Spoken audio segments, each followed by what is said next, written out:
I mean, they'll chunk up quite badly, but they'll be able to go on for quite a long time, and you might be able to even finish his first stint on wets in these drying conditions. We have a mandatory pit stop, of course, during the race, 25 minutes in and before 35 minutes in, where the drivers will swap over, and then maybe well, this is now the race start, so we're starting behind the safety car, so we don't have a formation lap as such. We just start behind the safety car, and you can see the clock ticking down for this 1 hour race. So we've already lost a lap of racing, as it were. Yellow flags are out, and everyone has to move around behind the safety car in single file, not overtake, but try as best they can to get some heat into their tyres.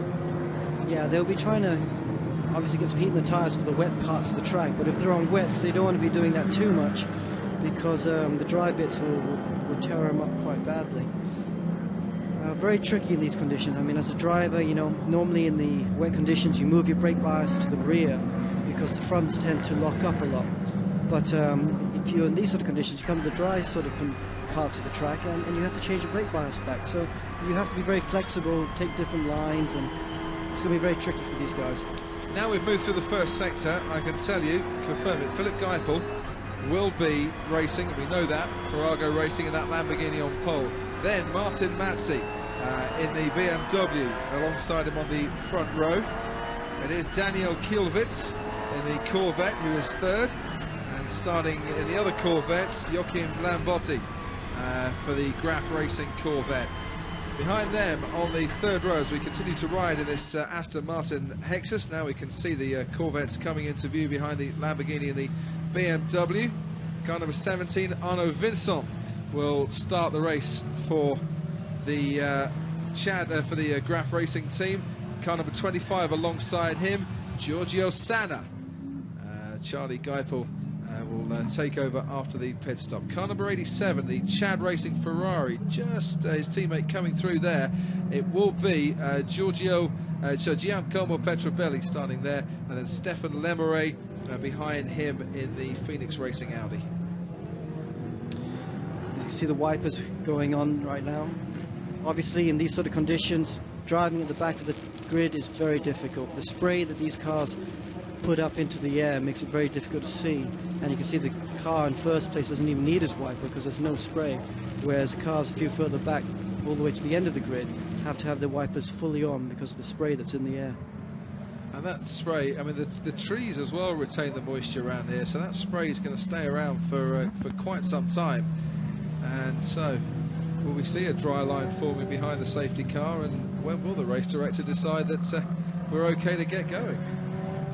Well, I think the safety car will do at least one more lap to have a look at the conditions. But I don't think he needs to do much more, really. I mean, you know, the conditions are tricky, but they're not undrivable. Just if you're on slicks, you are going to have to watch out. You know, lack of traction control, grip's going to be a bit of a premium, but you know, there's no slow corners around here. Yeah, there are a few slow corners, but no, not proper slow corners. No, not proper slow corners. And these cars are quite, you know, these cars all have 600 horsepower, so they're pretty rocket ships actually, and very, very fast. So past the start-finish line they go, and that lap for the poleman took 3 minutes and 40 seconds, so it's about 1 minute 40 more than we were seeing in qualifying. Kind of the whole race like this, but at what stage do we decide it's time to get going?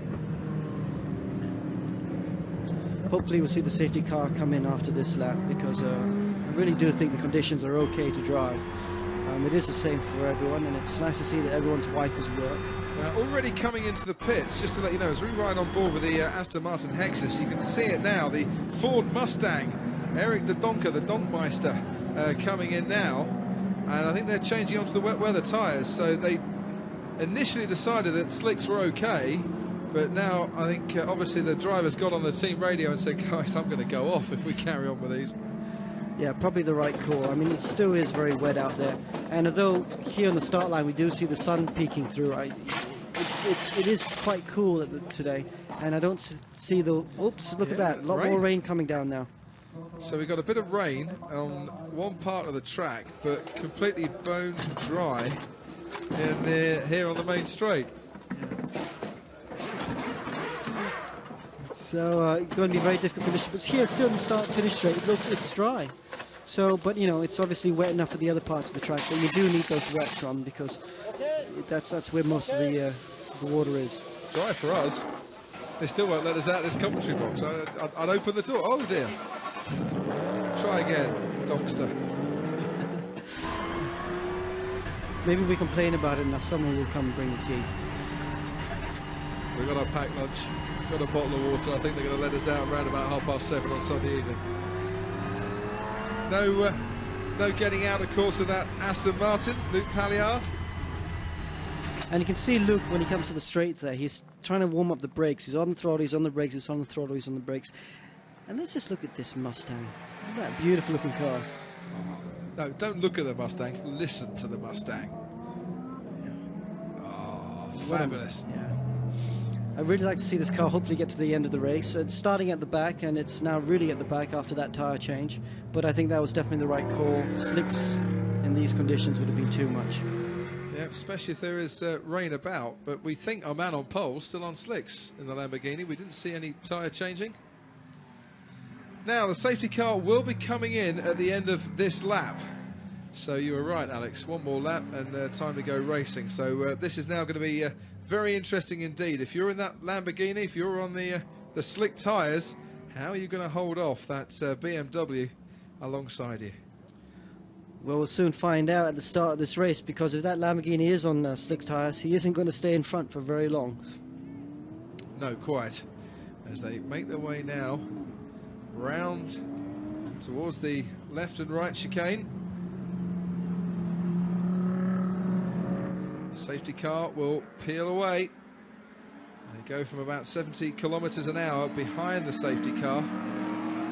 As now the safety car does peel off, and now they can get their foot down. And I tell you what, the Corvette is challenging that BMW. Forget the race leader. Our man on pole, Philip Geipel's got away beautifully here, but the BMW coming under huge pressure from the Corvette and has lost second place before they go into turn one. Great driving from the Callaway Competition Corvette and Daniel Kelowitz there as they come down the main straight, and we can see one of the Audis in trouble going a little wide round that first corner, and rain now falling down the main straight as well. Yeah, the other Corvette is challenging the BMW now. Had a little nudge of him coming through turn 2, and he's going down the inside into turn 3. A nice move. The BMW obviously struggling in these conditions. Even on this drier part of the track, he's just going backwards at the moment. Just been eaten up for breakfast like a big old American and all-you-can-eat buffet. This just being swallowed up, that BMW, by the two Corvettes. Huge amount of spray coming from behind the lead two cars. And just moving in on the inside, that BMW is going to lose yet another place. There's the Ferrari of Diego Alesi on the inside going through at turn 5, which is a tricky corner in the dry, let alone in these wet conditions at the moment. Yeah, I think if any car's on slicks, I'd say that BMW is on slicks. I mean, he's driving very, very carefully, and everyone's just going by very easily, like he's just standing still. Meanwhile, out in front, the Lamborghini made a great start and is pulling away quite comfortably. Absolutely. We didn't see from our commentary box any tyres being changed on the Lamborghini. They were looking at it on that BMW, but maybe decided against it as well. But certainly those on the wet tyres at the moment, the right tyre to be on. It's Lamborghini from Corvette, Corvette, Corvette, BMW, and then Lamborghini once again. There's the Ferrari, currently in 7th place. So currently in 7th place. Yeah, he's making some progress, but the Audi's all over the back of him. He's going to make a nice little move into turn 11. Will he let him go through? No, good move. Ferrari just gave him enough room around the inside, but stayed around the outside to keep the position. Stefan Lemeray in the Audi there, trying to muscle past the Ferrari, but good defensive driving by Diego Alesi. Now this is the battle for first and second place, and as you can see, that Corvette and Daniel Kelowitz getting, well, really close round the final turn, and now getting a decent toe as well as they cut across the track down the main straight. Oh, what was that? A bit of a advertising sticker flying off from the Corvette, and he's got the inside line going into turn 1. Corvette against Lamborghini. There's only one winner here. Corvette with a brilliant line was pushed over towards the pit wall, but you know what? That turned out to be the best line going through that 180-degree corner. Yeah, great racing. The Corvette's looking very good in these down conditions. We've seen the other Corvettes also coming in and will be challenging that Lamborghini if he's not careful as well. So we have a new race leader, Daniel Kylevitz, in that Callaway competition Corvette, and we can see a replay here. The Lamborghini, well, I think Philip Geipel just doing what he should do, pushing the Corvette to one side, but you can only make one continuous move, and when it didn't quite work out for him, when he didn't get his nose in front into that first turn, he was going to be history. Yeah, the Lamborghini really wanted to guard that position. He should have made the move earlier. He didn't. He made the move too late, and then he didn't leave enough. Sorry, he left too much room, and the Corvette was through.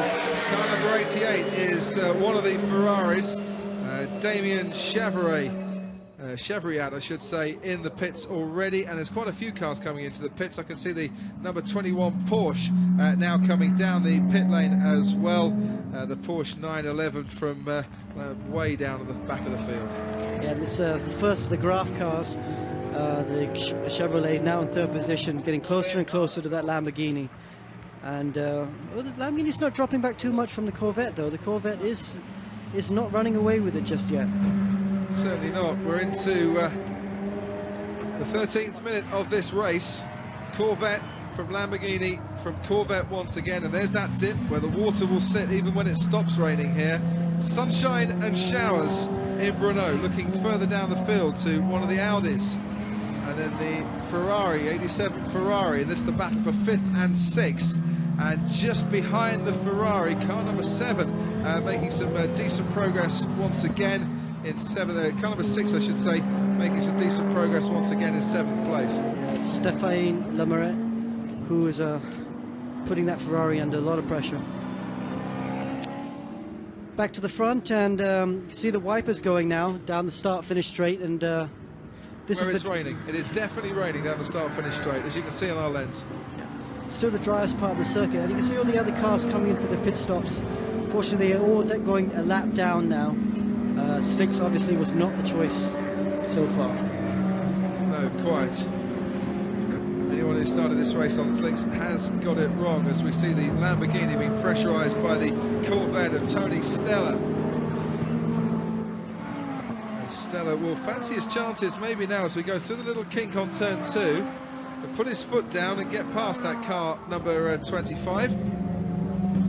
As we go back to the Ferrari running way down the field at the moment, car number 88, Damien Chevriat, who's been in for his pit stop. Fastest lap of the race so far, car number 101, the Chevrolet, sorry, the Corvette, 2:17.7, so about 17 seconds slower than in the dry, which is about right for these sort of conditions. He was 1.2 seconds quicker than the car in second, the Lamborghini, so starting to pull away now.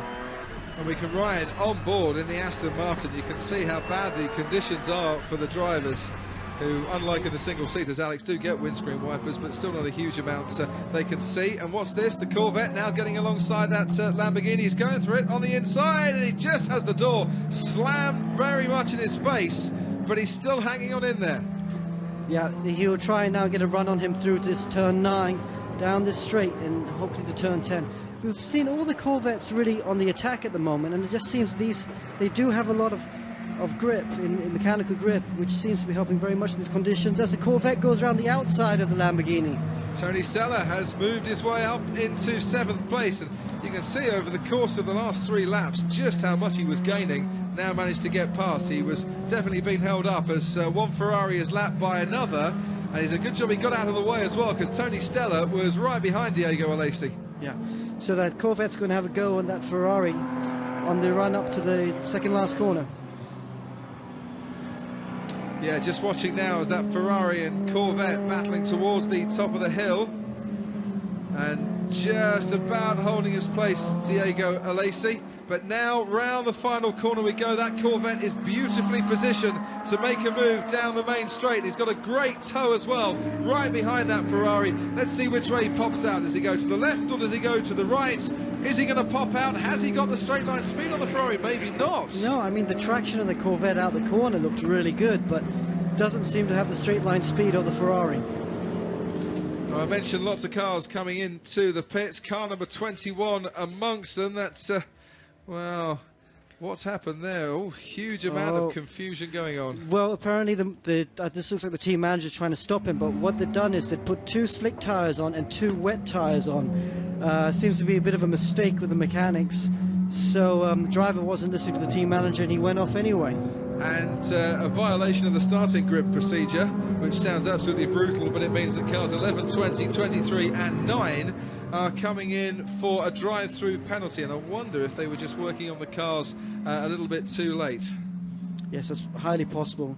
You need to stop working and have the tyres changed before the 3-minute board is up. And I think some of them were still working on the car at that point, and drive-through penalty it is.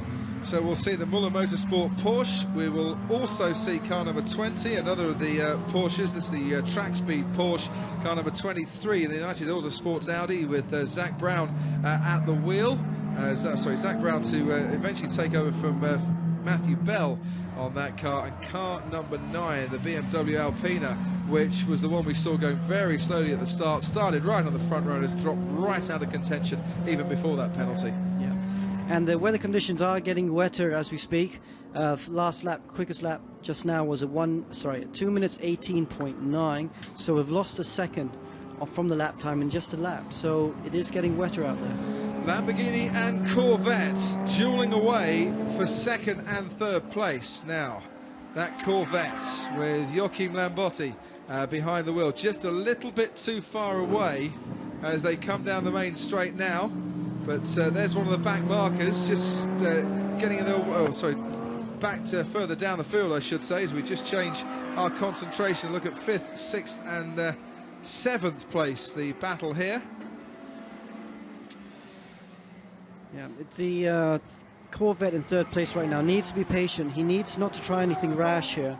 It looks like he's got the speed on the Lamborghini, but you know, the Lamborghini's defending quite aggressively, as he should, because they are racing for track position. But there's still 45 minutes to go, so really these guys need to keep a clear head and not to get too panicky, because the conditions will change, and anything rash here could affect the whole race. Well, quite. And these sort of conditions, one little slip and you're into the gravel and you're into the barrier, and that is that. So 2nd and 3rd once again. Our leader, 2.2 seconds the gap. The gap for 2nd and 3rd is down to around about 2.2 meters at best, I think. Yeah. And these top 3 cars have pulled out a big gap from car in 4th position. They're 15 seconds ahead of the next car, so they're in a class of their own at the moment. Philip Geipel driving the Lamborghini, but it's the mental toll as well of being pressurised really, really intensely by Joachim Lambotti for lap after lap after lap. And look, that Lambotti just pulling out to the left-hand side there, letting him know he's there and just forcing a mistake, I think, out of Philip Geipel. Brilliant piece of driving by Joachim Lambotti, who threw the dummy and then just caught his man off guard. Yeah, brilliant move. He just dived down the inside in turn 10. And turn 10, you can do that a bit because it's such a long entry. And really brilliant. And now let's see what sort of pace he can do. You see, he's going, looks, as you said, to show the dummy, went to the outside, the Lambo went to the outside, and he just went down the inside, braked later, and caught the Lambo completely off guard. I think he's been just waiting his time, trying that one out, being very patient, and then pounced. And now the Lambo chasing the Corvette, but the Corvette should be able to pull away if we get a repeat of, well, our lead car there. Now 3.3 seconds further ahead down the road. That Corvette has been pulling away steadily, and the Lambo just could not cope with the Corvette down the main straight there. And I rather get the feeling that we're going to see 2 Corvettes start to dominate this race a bit more, as into the pits comes our man on the front row, Martin Mazzi, for his drive-through penalty. And here's another battle between the Audi and the Corvette in 4th and 5th position. This battle is quite a bit behind the leading trio at the moment, but it's that's all we're seeing at the moment. Our Corvettes kind of munching everyone else in these conditions. They just seem to have an advantage in these wet conditions. Yeah, why are the Corvettes so brilliantly set up, I wonder? I mentioned the drive-through penalty, and there we see the end of it from Martin Mazzi coming out onto the track and just ahead of another of the BMWs.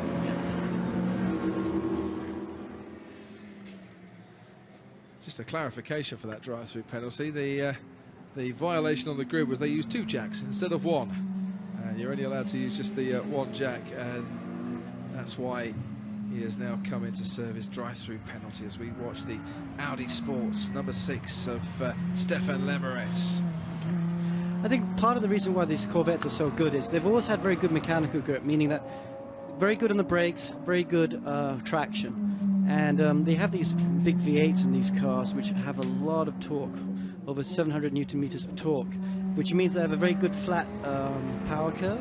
So in these sort of conditions, when you're trying to get power onto the road, you need something that's not so peaky, which is what you have with the Corvettes. And I think it just means that they're very easy to drive, and the drivers have a lot of confidence throwing the car around, and that's why we're seeing the Corvettes move to the front at the moment.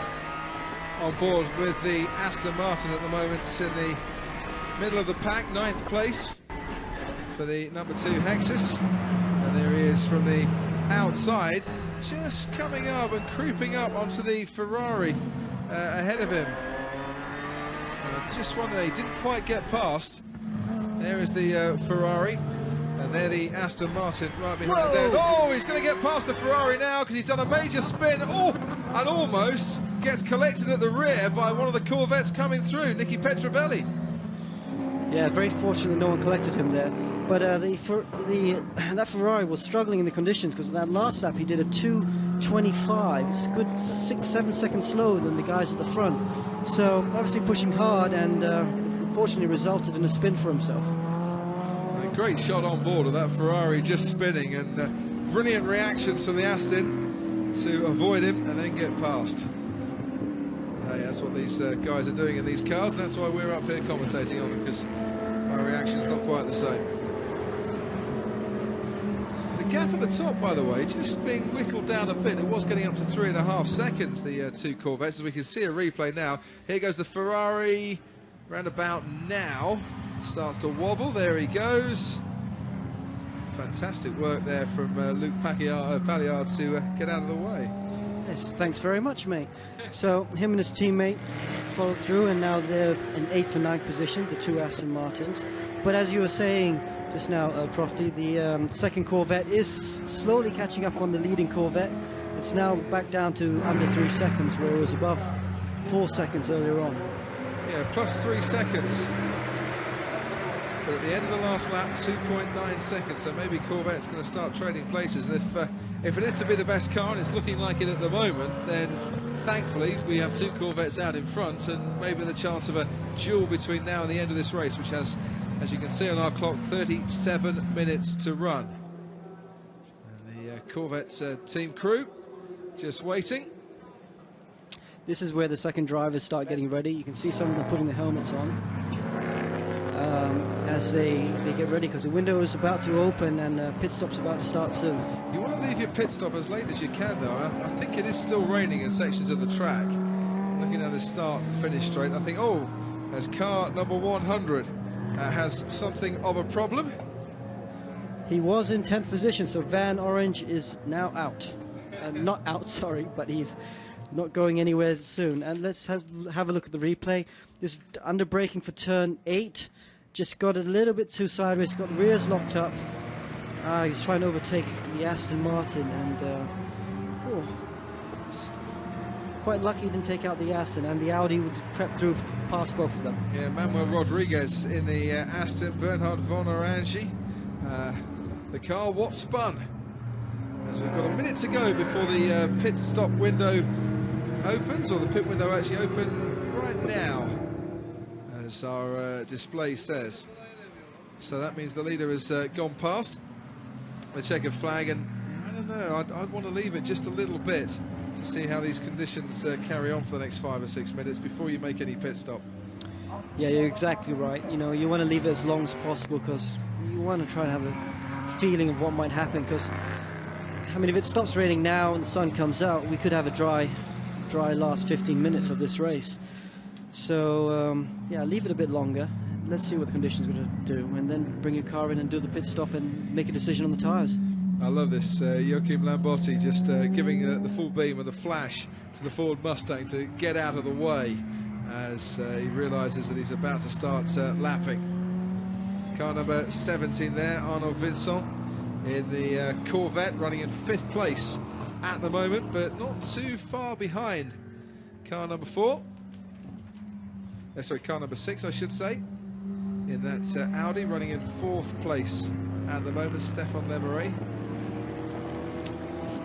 At the moment, lap times have come down a little bit again. They're back into the 17s. Car number 16 in 2nd position, teammate to number 17, as you see in shot right now, is 17.9, so the conditions may be drying up just a touch. Certainly, the sun is out where we're stood. Still stiff northerly breeze. It will help to dry the track a bit, but awful lot of water will run down the tarmac towards the bottom of the valley. So even if it stops raining completely, you'd still reckon that turn 10 and the approach away from it to turn 11 will be quite wet by the end of this race, whatever. I'll tell you what, absolutely nothing between those three. And actually, there's our man in 2nd place coming in to the pits now for this mandatory pit stop. Yes, it is car number 16, so Mike Parisi will get in. So no tyres at the moment, just the driver. And doing up his belts. There's a fairly swift change from the boys, but you've still got to make sure the belts are tied up, so it'll take a while. And here is our race leader in the Corvette, looking very, very impressive. The Playboy Corvette, if I may add. Looks like a Dalmatian. Hadn't noticed. Oh, okay. Anyway, I love the livery. It's driving very well. Certainly is. Are they footballs on the front? I mean, it is World Cup year. It is footballs, I think. Daniel Kielwitz driving superbly. Yeah, just a touch. I think they're footballs. What the footballs have to do with the Playboy, I'm not quite sure. Answers on the postcard, please, to Premiership football. That's someone's address.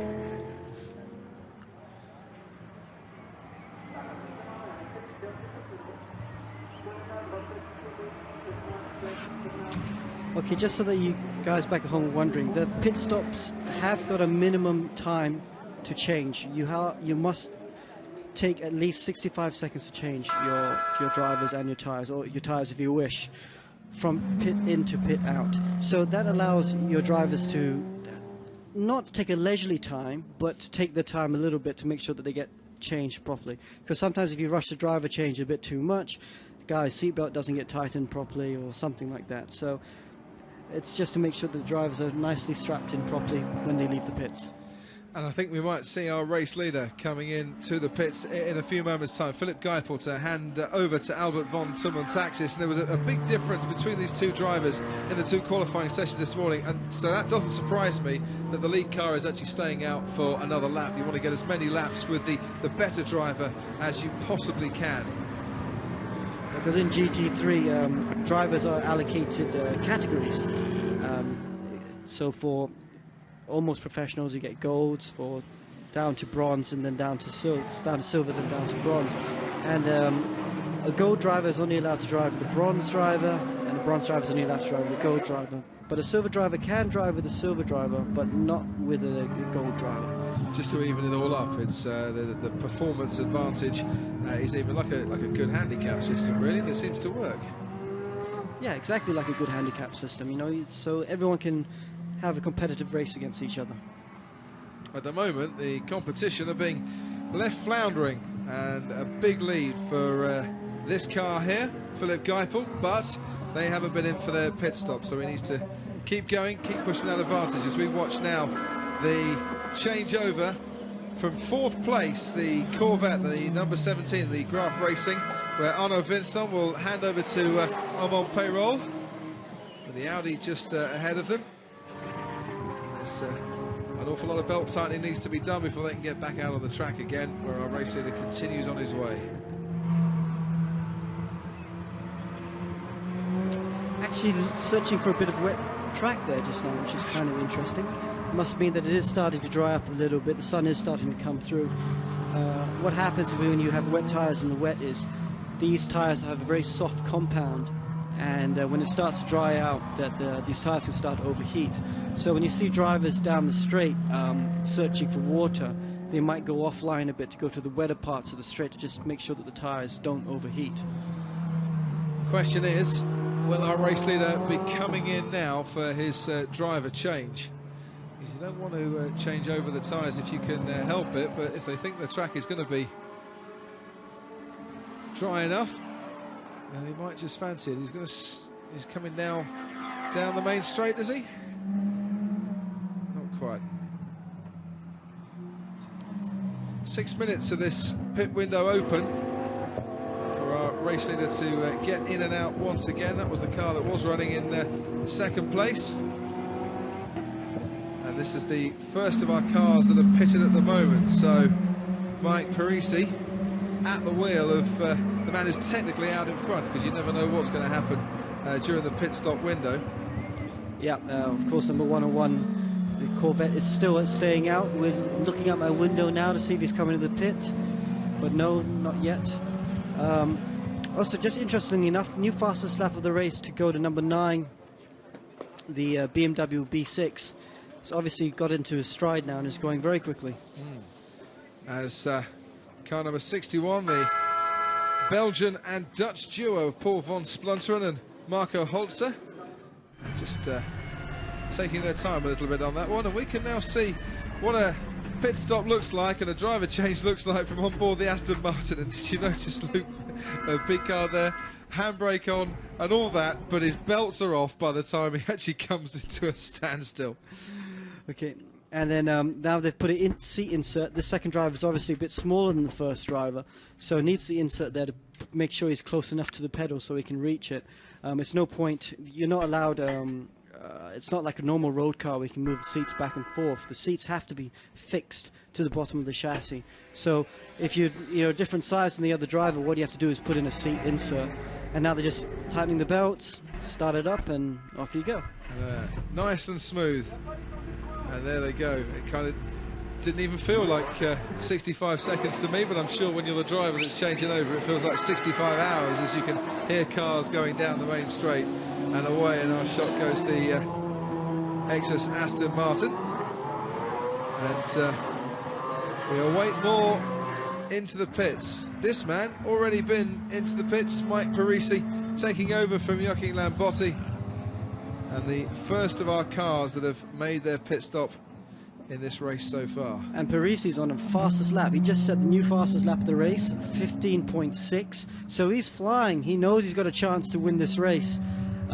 He's trying to put in some good quick laps when the car number 101 Corvette comes in for his pit stop. Well, that car has come in to the pits now, and we can just see it making its stop right now. And Albert Tom von Taxis taking over from Philip Geipel, and Daniel Kelevitz taking over, or making way, and Christian Hollendale is the man to take the seat now. That Lamborghini just caught me out. That was the other car that was moving, and that's Albert von Taxis getting into that Lamborghini, who was running in second place, but only by virtue of the fact that it hadn't pitted. Well, Christian Hollendale, so excuse me if I murder the name, is a silver ranked driver, so let's see if he can get out and do. You see the man with the stopwatch there, just waiting for the 65 seconds. Now they can get going again, and just as they get going into the pit lane, on track itself comes the man who was flying, as you said, Alex, and flying enough to get that Corvette into the lead. So what was a 3.2 second advantage before the start of the pit stops has been completely overturned here. Fantastic driving by Mike Parisi, and that Corvette takes the lead of this race. Yeah, superb driving. Now, technically, they still haven't taken the lead because there's still 2 more cars that have not yet pitted, and they should be coming for a pit soon. Yeah, but he was leading, wasn't he, in terms of he was the first car on the track and the first car on the timing screens that hadn't been in for a pit stop, that had been in for a pit stop. Now he's out there leading this race because those other 2 cars are going to have to come in, and you know, they'll fall by the wayside. So we have Corvette against Corvette once again, but it's roles reversed, and the Playboy car is going to be playing catch up here. Yeah, we can definitely see them searching for the water. Look how wide he's going here, looking for grip and looking for the wet part of the track, try and keep those tires cool. But exactly right, by the time these pits play out, that number 16 car will be leading. A 7-second overhaul there, a 7-second swing, absolutely superb. There is car number 24, the Argo Racing Lamborghini, that started on pole. Running in, well, should be running in around about 3rd place at the moment.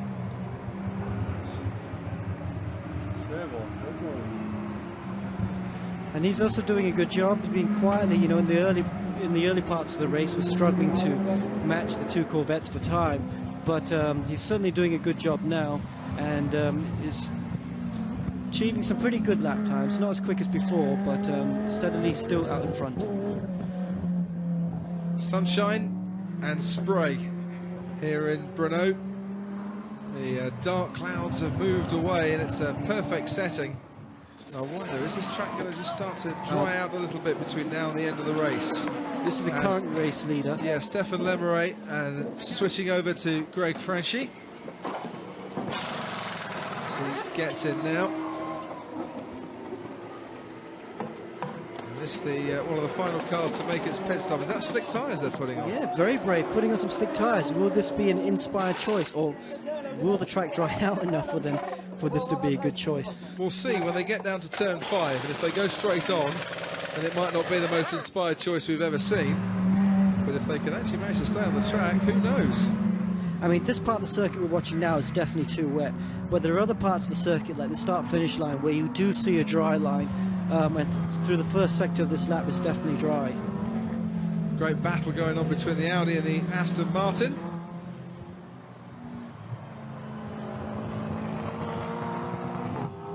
Is he going to make a move? It looks like the Aston Martin's going to make a move on the Audi. Not close enough this time round.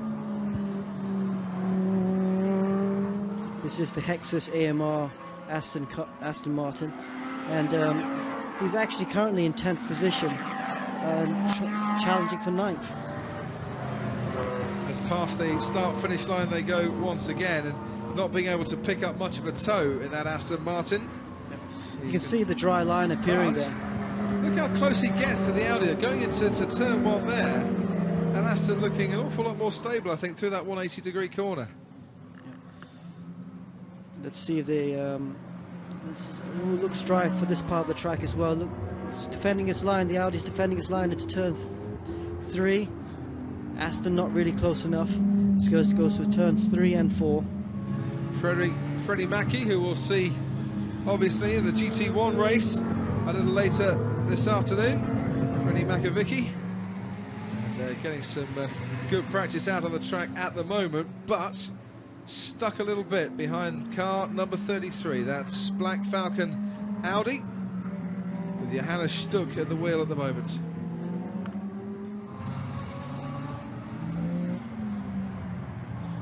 While we watch what's going on the track, let's just head down to the pits. Haley's with one of the drivers from the first stint. Daniel, you certainly took advantage as soon as you could to get ahead of that Lamborghini. Yes, I know. In the beginning, I feel that I have good traction in the car, and the car feels very good, so I can overtake the Lamborghini in the second lap, and then I try to push a little bit to get a little pass from them. And now it's getting a little bit drier on the track. I hope that we can drive through with the rain tires, but I think in the last few minutes the slicks will be faster than the rain tires. Thank you. Interesting. How much faster though? It remains the big mystery. I just wonder, anyone who's changed the slicks, could they make up a few places here? Yeah, well, I think the car number 6 who put on slicks would have been one for that. But I think his race is just about to be ruined. Yeah. On the timing screens it says there's a stop and go penalty for car 6 for changing drivers with the engine still running. It's not the only one to pick up that penalty as well. I just noticed that Lamborghini that started on pole position, Philip Geipel and Albert von Tummen-Taxis, they've got a penalty, same penalty for exactly the same reason. So we're not going to, I think, see just how effective the slicks are, but let's see how effective the Aston is. Going into turn 1 here with the Audi just in front. Can the Aston, can Freddie Makovic muscle that car around the outside? He's given it absolutely everything, but you've got to get the inside line there. That's where the dry line is as well, because that's the racing line, and he got, what, about 2 foot of his front part of the car ahead of the Audi, but that was it, couldn't get any more. But now he's going to try it on the inside. Ooh, going just there into turn 3. Thought he was going to have a go on the inside, nearly made it come off as well. Now he's got to go around the outside of turn 4, and he is all over the back of that Audi at the moment. Down into turn 5, who brakes latest? Who dares to brake last? Might just see the Audi or the Aston Martin come to grief, but they both make it through in the same order. Ooh, bit of a lock-up there, I think. Yeah. Bit of dirty smoke. They're on the obviously the dirty part of the track, trying to look for grip, because in the wet it's not normally the racing line that's quicker. Sometimes it's better to go offline, where the track is less smooth, because it gets a bit more abrasive offline, and they can pick up a bit more extra grip. It's very tricky right now, because as the cars go through this bit of this track where it's wet, it's like a normal track where you can feel the grip going away. But when they come to the other side, the top part of the track where it's actually dry, you're actually in dry conditions on wets, but the grip still isn't there, because these wet tires are not meant for the dry, and you just feel the car moving over under you all the time. It's whether you can cope with that sort of oversteer, understeer moment that you're going to get depending on which corner. Just to let you know, our race leader, absolutely sensational here as we watch this battle, which is gripping as the Aston brakes too late, carries too much speed, and rather misses the apex slightly. 10 seconds the difference between the man out in front, that car number 16 with Mike Parisi at the wheel, and car 101 in second place with Christian Hohendal, or Hohendel I should say. So 10 seconds now the gap. Yeah, it's just been extremely consistent, lots of laps in 216s, 217s, and it's pulled out a nice gap. And this is where the Aston was quick here lap 4, coming out the last corner. And is he close enough now? I don't think he is, sadly, and he's doing his best to try and pick up a toe. Maybe a bit of weaving by Johannes Stuck, but it works for him. It's just under braking there. That's where the Aston really does get very close indeed. If he could pick up a toe and get a little closer down the main straight, next time out he might have half a chance. Yeah, I agree. But there's still time to do it, you know, 15 minutes to go. All German battle going on here, 2 BMWs and a Porsche right behind them. It's a battle though for 15th, 16th and 17th. These BMW Z4s with the Porsche 911, and the Porsche's having a go out of the last corner. Side by side they come down the main straight with 17.5 minutes to go on the clock. Looks to me like the Porsche might just win that battle as well, as back with the Corvette in 5th place at the moment, Arnaud Peyroll in that Graf Racing Corvette. The other Graf Racing Corvette being the one at front, number 16, who is increasing its lead even further.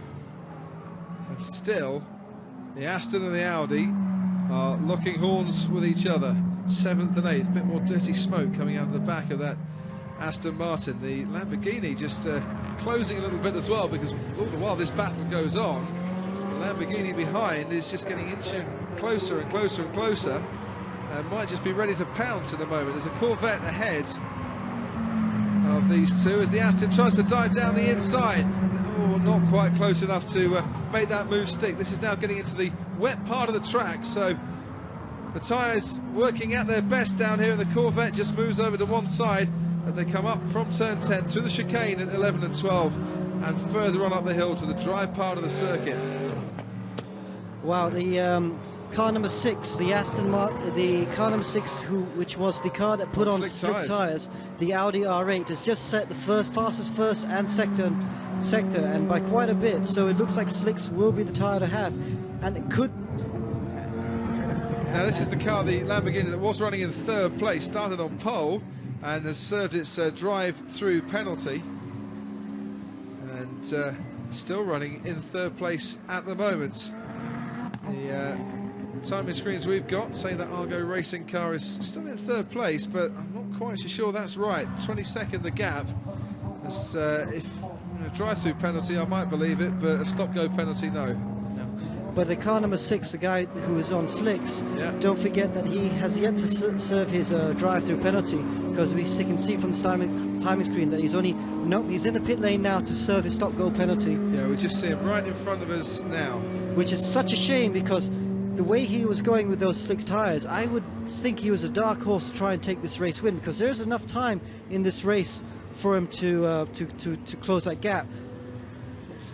Yeah, so the engine running in the pit stop, got to turn the engine off, and it wasn't turned off, and that ruined the bold gamble to go onto the slicks. We'll still see what the times are, what the lap times are, as finally he's released and he's able to rejoin the track again, but rejoins it just in front of car 88, way down the field, around about 24th place.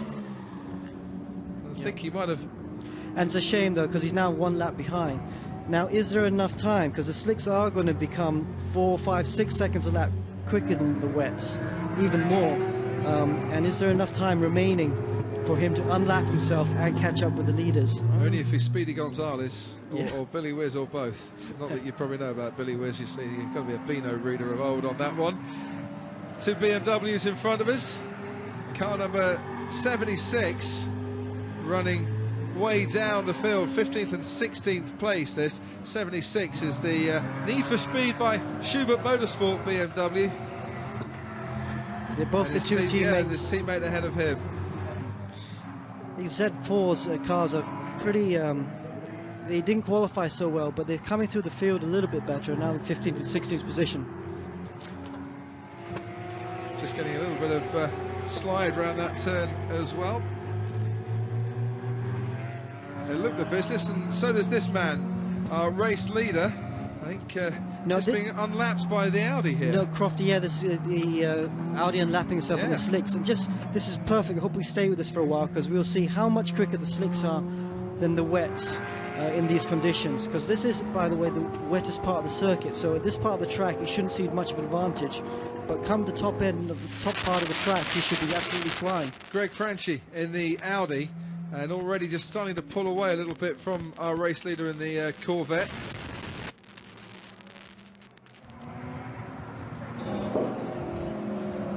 And they're the standings you can see at the moment. And the gap between our 2 leaders, 13 seconds. So Christian Hohendel, and then car number 101 in the one of the other core. Sorry. Car number 6, car 101, and this Christian Hohendel, the second place guy. Car number 16, Mike Parisi in the other Corvette, out in front at the moment. As I just switch back and turn my attention to this Aston Martin Audi battle. They get close, the Aston Martin, but not close enough. Yeah, this is the fight that's been going on for quite a long time for positions P7 and P8. Aston just keeps getting close, makes a mistake, drops back, and he's just not quite able to do it so far. He's not able to be quick in the right parts of the circuit to make the overtaking move, as this battle for the BMW still rages on. Yeah, 15th and 16th for the 2 BMW cars there, and bone dry this part of the circuit, no spray coming up at all. And you can see the racing line, the cars needing to get over to that right hand side and try and pick up any bits of moisture that they possibly can, because those on the wet tyres, they're starting to overheat now, and I would imagine starting to severely marble and severely wear away. The 76 car behind the 77 car, he just needs to try and get if you can get a good drive out of this corner, you can sneak down the inside into turn 8 here, but no, he's not close enough. His next bet is to just try and get a good exit out of turn 9. And there's our race leader, lapping yet another car, Mike Parisi, just ploughing on and on and on.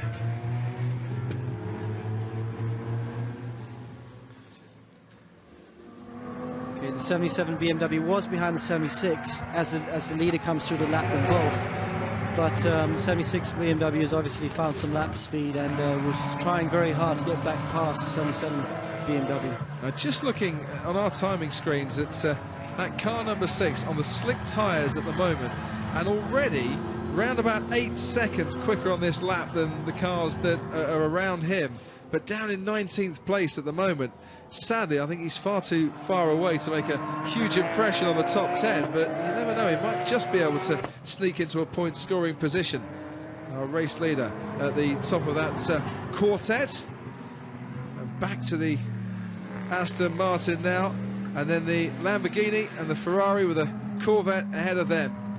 So there are close battles on the track, albeit not between the first and second cars, who are 16 seconds plus apart at the moment. They were 16 seconds at the end of lap 19.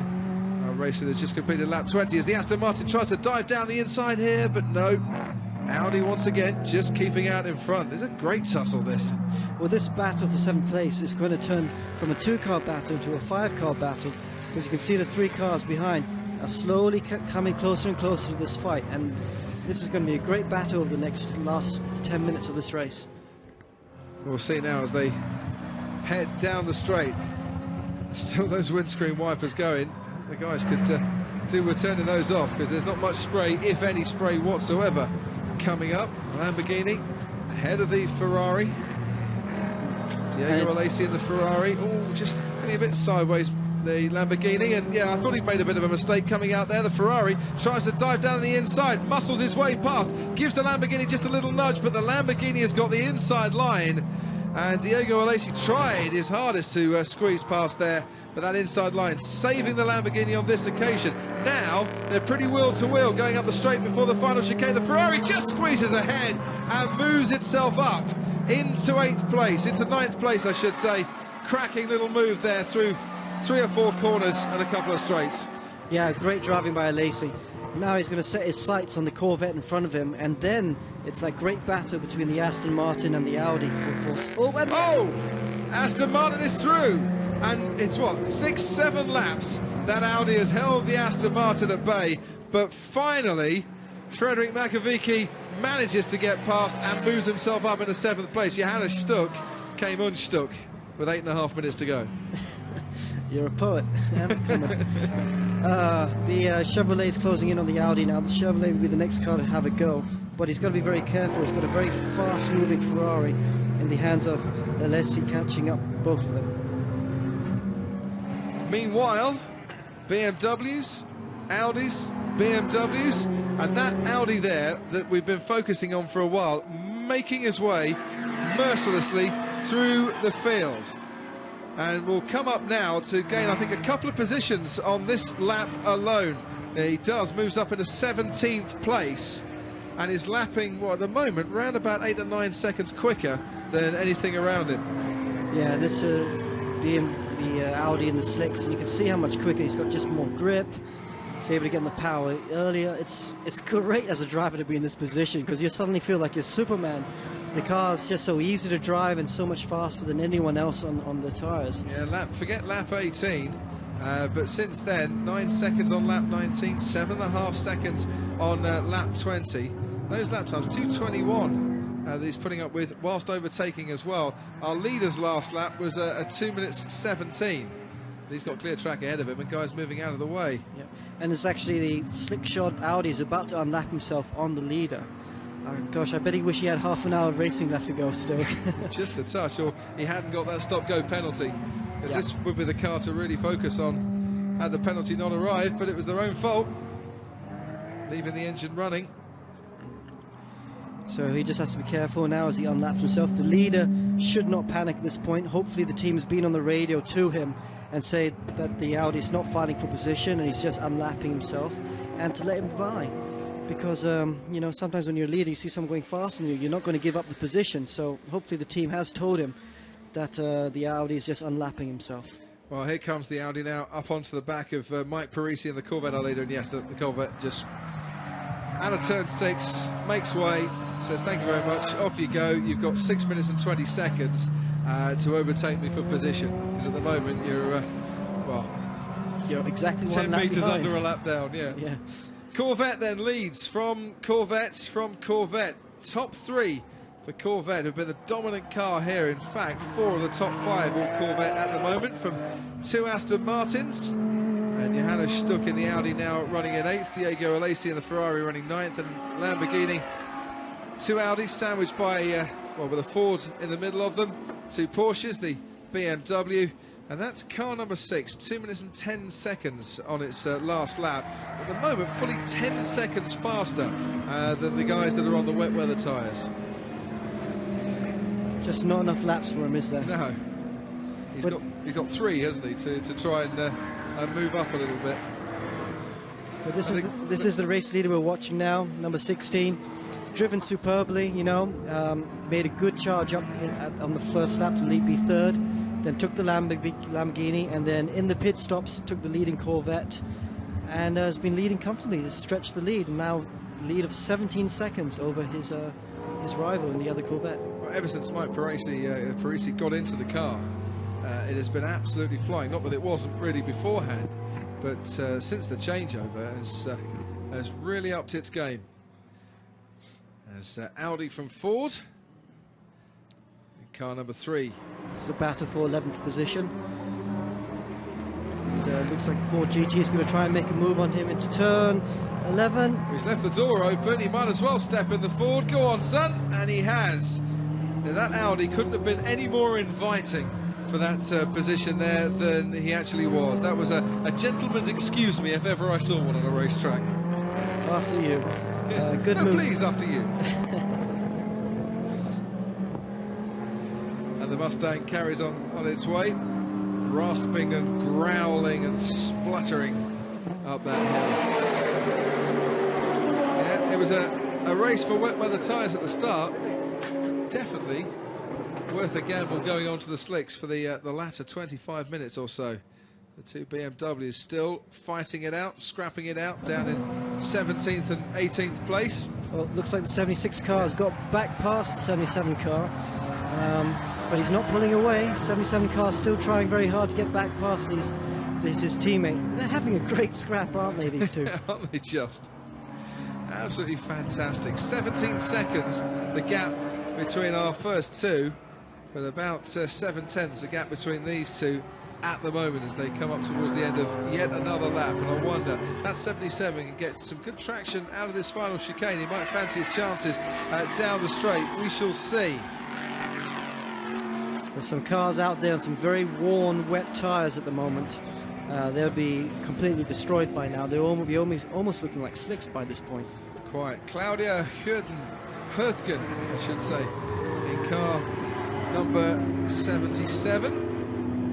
Still stuck behind car number 76, Edward Sandstrom, in that particular BMW.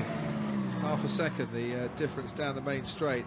And just looking up now, car number 6, who we haven't picked up for a while, on the slick tyres, and Stefan Lemeray in that Audi, up into 14th place, has moved up another couple of places on that last lap. If he's got 2 more laps in him, just looking at my timing screen here, might be able to move up into about 11th place, but that'll be its limit. We'll finish probably just out of the points. It's going to be one of those what-if races. Yeah. They just hadn't had that drive-through. As the number 9 BMW. Well, they started on the front row, unlapping itself. Started on the front row. Really should have done a little bit better, but went backwards in the early stages.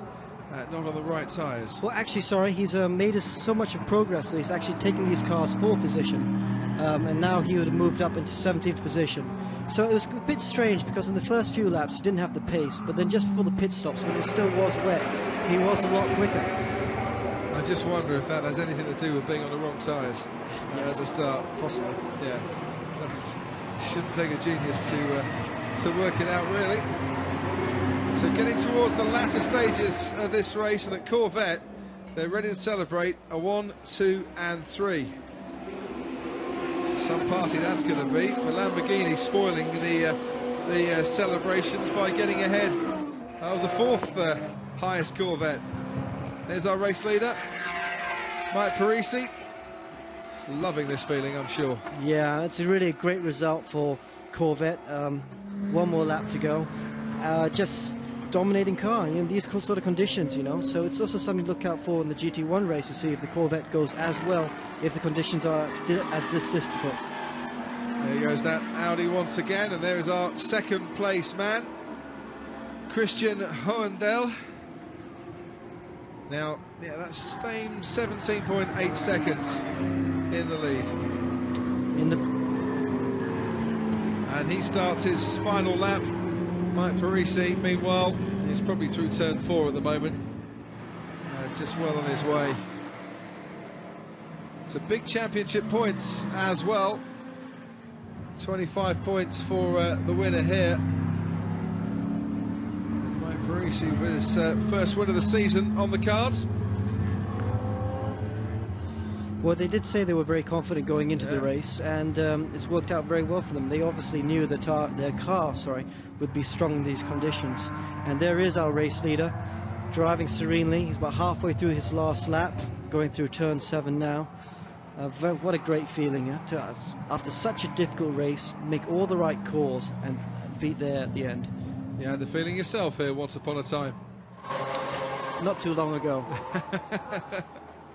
Quite. Checkered flag is waiting to be waved and unfurled for this man who has but 3 or 4 more corners to go. Mike Parisi in the Corvette, just looking sensational out on the track at the moment as he comes round Schwantz and up towards the chicane, accelerating up the hill to 120 miles an hour before a little dab of the brakes. The uphill chicane, left and then right, and now about 130 miles an hour he'll get up to on this further climb before 2 final corners, and then he'll be able to see the checkered flag. And as the clouds just start to gather once again and the rain starts to just fall down in parts around Brno, it's champagne they'll be waiting to spray for Mike Parisi and for Corvettes, for Graf Racing winners of this GT3 race here this afternoon. A fantastic race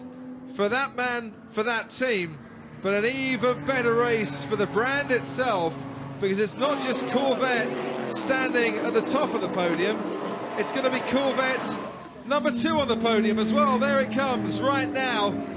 Christian Hoendel bringing home a Corvette 1-2, and we'll make it a Corvette 1-2-3. Why not? All yellow at the top. Here comes the Lamborghini for 4th place, and then it should be another Corvette for a 1, 2, 3 and 5. A job well done if you happen to be that particular brand this afternoon. Further down the order, not yet crossing the line, but hopefully soon we should see number 17, the next Corvette, another Corvette. Yeah, exactly, Arno Payrolls in that next Corvette. And then after that should be the 2 Aston Martins, who started side by side, the 2 Astons, on the 8th row of the grid. So if they come home for 7th and for 6th and for 7th, it's a decent result. Yeah, I mean, let's look at that, all yellow, Corvettes all the way. Here's the first of the Astons, the number 2 Aston car coming through with Thomas Ackery driving. It's closely followed by car number 1 of Freddie Makovici. We have Audi and Ferrari. Oh, look at that, the Audi and the slicks. The only he got through to the points. 10th position. He has done sensationally well there, Alex. He's made up a gap of about 16 seconds on the last lap. That is a stonking achievement for a man who had a stop-go penalty. And without that stop-go penalty, might have got sort of top 7, maybe top 6. Yeah, I think without that stop-go penalty, he would have been on the podium, to be honest. That stop-go penalty would have cost him 40 seconds, 50 seconds, and he's only finished down.